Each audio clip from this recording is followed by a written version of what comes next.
வாழிய செந்தமிழ் வாழ்க நற்றமிழர் வாழிய பாரத மணித்திருநாடு. பாரத மணித்திருநாடு நேரில் அனைவருக்கும் வணக்கம். நாம் பேனா மன்னர் அமரர் கல்கி அவர்களின் சிவகாமியின் சபதம் வரலாற்று நாவலை பார்த்து கொண்டிருக்கிறோம்.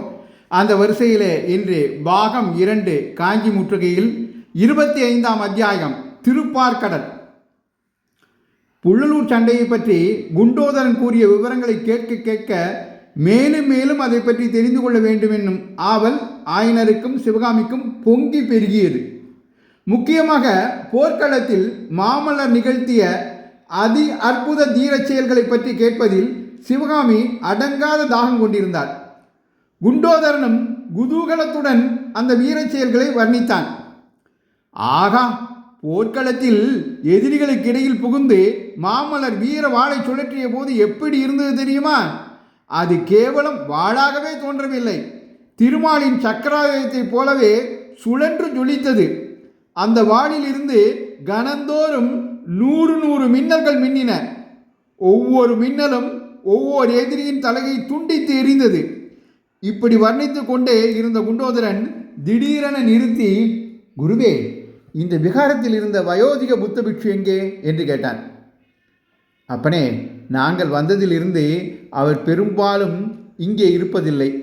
அநேகமாக சைத்தியத்திலே இருக்கிறார். தினம் 2 தடவை இங்கே வந்து எங்களுக்கு என்ன வேண்டும் என்று விசாரித்துவிட்டு போய்விடுகிறார் என்றார் ஆயனர். குருவே, அவரை அவசரமாக பார்க்க வேண்டும், பார்த்துவிட்டு வருகிறேன் என்று சொல்லிவிட்டு போனான். குண்டோதரன் விகாரத்திலிருந்து கிளம்பி வாசலில் வந்தபோது சூரியன் அஸ்தமித்து அந்தி மயங்கி கொண்டிருந்த நேரம். ஆனால் அன்று சாதாரண அந்தி நேரமாக காணப்படவில்லை. இரவானது திடீரென்று இருண்டு திரண்டு நாற்புறமும் சூழ்ந்து வந்ததாக தோன்றியது. அதற்கு காரணம் என்னவென்று குண்டோதரன் வானத்தை நோக்கிய போது வடக்கு திக்கில் மைபோல் கருத்து கொண்டர்கள் திரளாக மேலே எழுந்து வருவதை கண்டார். ஆகா, இன்றிரவு பெரும் காற்றும் மழையும் திருவிளையாடல் புரிய போகின்றன. பகலெல்லாம் அவ்வளவு புழுக்கமாக இருந்ததன் காரணம் இதுதான் போலும் என்று குண்டோதரன் தனக்குள் சொல்லி கொண்டான்.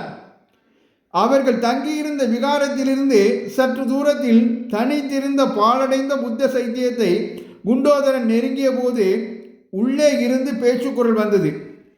வெளியிலேயே இருள் கவிந்து சூழ்ந்திருந்த நிலையில் சைத்தியத்துக்குள் குடிக்கொண்டிருந்த அந்தகாரம் எப்படி இருந்திருக்க வேண்டும் என்று சொல்ல வேண்டியதில்லை.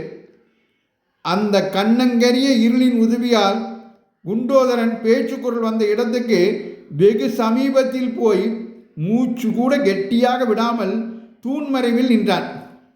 பின்வரும் சம்பாஷணை அவன் காதில் விழுந்தது. உடனே இந்த கிழமை அவர்களை அழைத்து கொண்டு கிளம்புங்கள். பொழுது விடுவதற்குள்ளாக வராக நதியை தாண்டிவிட வேண்டும். வழியில் உள்ள கிராமங்களில் வண்டி கிடைத்தால் ஏற்றி கொண்டு போங்கள். எப்படியும் நாளை சூரியோதயத்துக்குள் வராக நதியை தாண்டி விடுங்கள். அவர்கள் கிளம்ப மறுத்தால் தொல்லைதான். ஏதோ ஒரு பிசகினால்தான் நான் போட்ட திட்டங்கள் எல்லாம் வீணாய் போய்விட்டது. ஆனாலும் புத்த பகவான் அருளால் எல்லாம் ஒழுங்காகிவிடும். அவர்களிடம் எதையாவது சொல்லி புறப்பட செய்யுங்கள். இங்கே பெரிய சண்டை நடக்கப் போவதாக சொல்லுங்கள். அதெல்லாம் ஒன்றும் பலிக்காவிட்டால் திருப்பார்கடல் உடைப்பு எடுத்து கொண்டு விட்டதாக சொல்லுங்கள். சுவாமி, இது என்ன சொல்கிறீர்கள்? ஆம், திருப்பார்கடல் ஏற்கனவே அலைமோதி கொண்டிருக்கிறது. புத்த பகவான் கருணையினால் இன்று மழை பெய்தால் கட்டாயம் கரை உடைத்து கொள்ளும் என்று கூறி நாகநந்தி தமது ஆழ்ந்த பயங்கர குரலில் சிரித்தார். புத்தபிக்ஷு மேலும் கூறிய மொழிகள் முன்னை காட்டிலும் மெதுவான குரலில் வெளிவந்தன. அப்படியும் அவர்கள் கிளம்பாமல் உடைப்பு எடுத்து வெள்ளமும் வந்துவிட்டால் என்ன செய்ய வேண்டும் தெரியுமா? விகாரத்தில் இன்னும் ஒரு தெப்பம் மீதி இருக்கிறதல்லவா, அதில் ஏற்றிக்கொண்டு போன மாதம் பார்த்த பாறைமேட்டுக்கு போய் சேருங்கள். மற்றவர்கள் எப்படியானாலும் சிவகாமியை கட்டாயம் காப்பாற்றியாக வேண்டும், தெரியுமா சுவாமி? மேற்படி சம்பாஷணையில் கடைசி பகுதியை கேட்டுக்கொண்டிருந்த போது குண்டோதரனுக்கு நெஞ்சு படபடவென்று அடித்து கொண்டது. நாகநந்தியின் சிரிப்பு அவனுடைய தேகத்தை சிலிர்க்க செய்தது. அன்று ராத்திரி ஏதோ பெரிய விபரீதம் ஏற்பட போகிறது என்பதையும் அதை தடுக்க வேண்டிய பொறுப்பு தன்னுடைய தலையில் சார்ந்திருக்கிறது என்பதையும் அவன் உணர்ந்தான். அந்த காரியத்தில் தனக்கு உதவி புரியும்படி தான் வழிபடும் தெய்வமாகிய பழனிமலையில் வீற்றிருக்கும் முருகக் கடவுளை வேண்டிக் கொண்டான். சம்பாஷணை முடிந்ததும் பிட்சுக்கள் இருவரும் சைத்தியத்திலிருந்து வெளியில் வந்தார்கள். அவர்களை பின்தொடர்ந்து குண்டோதரனும் வந்தான். இதற்குள்ளாக மாலை போய் இரவு வந்து நன்றாக இருட்டிவிட்டது. வடகிழக்கில் இருந்து திரண்டு வந்த மேகங்கள் வானத்தை பெரும்பாலும் மூடியிருந்தாலும் தெற்கிலும் மேற்கிலும் இன்னும் சில நட்சத்திரங்கள் தெரிந்தன. சைத்தியத்தில் இருந்து வெளியேறிய பிட்சுக்களில் ஒருவர் அருகில் இருந்த விகாரத்தை நோக்கி சென்றார். மற்றொருவர் சைத்தியத்தை சுற்றி கொண்டு தென்மேற்கு திசையை நோக்கி சென்றார். ஒரு கணம் குண்டோதரனுடைய மனத்தில் ஒரு போராட்டம் நிகழ்ந்தது. விகாரத்துக்கு போய் ஆயனருக்கு எச்சரிக்கை செய்ய வேண்டாமா என்று எண்ணினான்.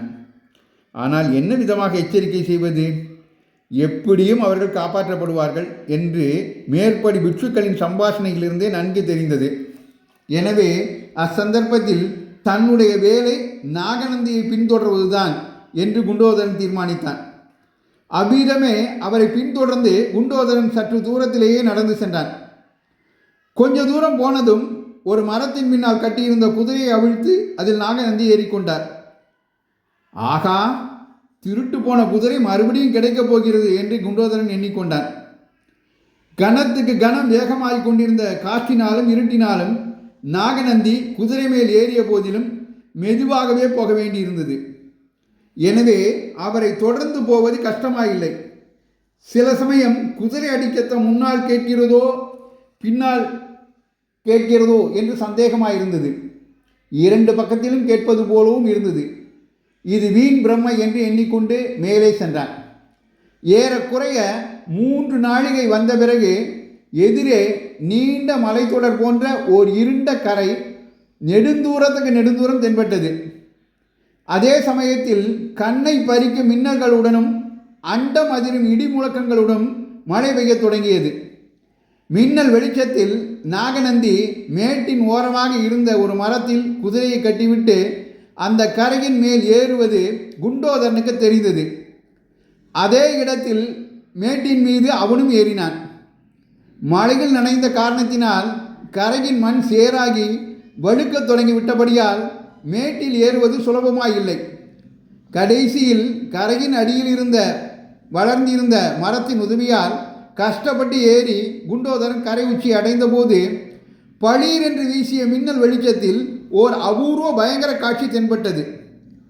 கரைக்கு அப்பால் இருந்த திருப்பார்கடல் என்னும் ஏரி புயற்காற்றினால் கொந்தளித்தது. ஒரு மகா சமுத்திரத்தை போல் அலைமோதி கொண்டு காட்சியளித்தது. கொந்தளித்து எழுந்த அலைகள் மின்னல் வெளிச்சத்தில் வெள்ளை வளையர் என்று ஜொலித்தபடியால் உண்மையிலேயே திருப்பார்கடல் என்னும் பெயர் அந்த ஏரிக்கு அச்சமயம் மிகவும் பொருத்தமாயிருந்தது. அதே சமயத்தில் குண்டோதரன் நின்ற இடத்துக்கு சற்று தூரத்தில் அவனுடைய உடம்பின் இரத்தத்தையெல்லாம் சுண்டச் செய்யும்படியுமான இன்னொரு பயங்கர தோற்றமும் தென்பட்டது. அலைமோதிய ஏரிக்கரையில் கையை உயர தூக்கி கொண்டு நின்ற நாகநந்தி ஹா ஹா ஹா என்று பேய்க்குரலில் சிரித்த சத்தமானது புயல் முழக்கத்தின் ஓசையையும் அலைகளின் ஆரவார ஒளியையும் அடக்கி கொண்டு மேலெழுந்தது.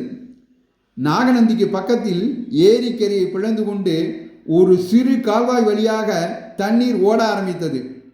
நாகநந்தி அடிகளின் காலடியில் ஒரு மண்வெட்டி கிடந்தது என்று இத்துடன் திருப்பார்கடல் என்ற இந்த அத்தியாயத்தை நிறைவு செய்கிறார் அமரர் கல்கி அவர்கள்.